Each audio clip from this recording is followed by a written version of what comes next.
Morning 7th class. Today we are going to read our lesson rest part. अब हम पढ़ेंगे factors जो कि इन्फ्लुएंसिंग कंडक्शन के अंदर होने चाहिए। कंडक्शन हीट का सॉलिड्स के अंदर हीट का कंडक्शन जो है वो उनके कुछ फैक्टर्स पर डिपेंड करता है, जो कि ऐसे फैक्टर्स होते हैं या तो उनकी कंडक्टिविटी को ज़्यादा कर देते हैं या फिर उनकी कैपेसिटी को कम कर सकते हैं।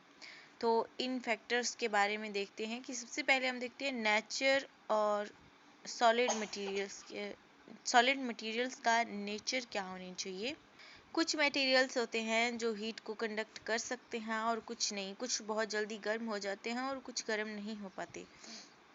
जिन मटेरियल के अंदर हीट फ्लो कर सकती है, गुजर सकती है, उन्हें हम गुड कंडक्टर्स कहते हैं, जैसे आयरन, कॉपर, एल्युमिनियम, सिल्वर या गोल्ड।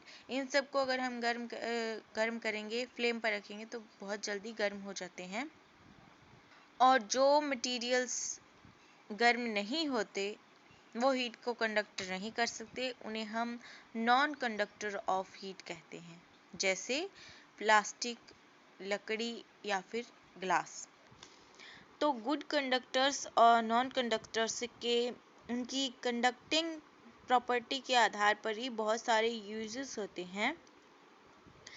जैसे किसी भी यूटेंसिल के अंदर अगर गर्म करने वाला पार्ट हमें लगाना है तो उस यूटेंसिल को हम कंडक्टर मेटल से बनाएंगे और उसका जो हैंडल होता है उसको हम नॉन कंडक्टर से बनाएंगे ताकि उसको उठाने में आसानी रहे। जैसे अपने कुकिंग यूटेंसिल्स जितने भी होते हैं उनके अंदर हम दोनों तरीके के ही ट्रांसफ़र को देख सकते हैं। नॉन कंडक्टर्स और कंडक्टर्स दोनों तरीके के मटेरियल को ही वहाँ पर यूज़ किया जाता है। जैसे आप इस यूटेंसिल के अंदर, इस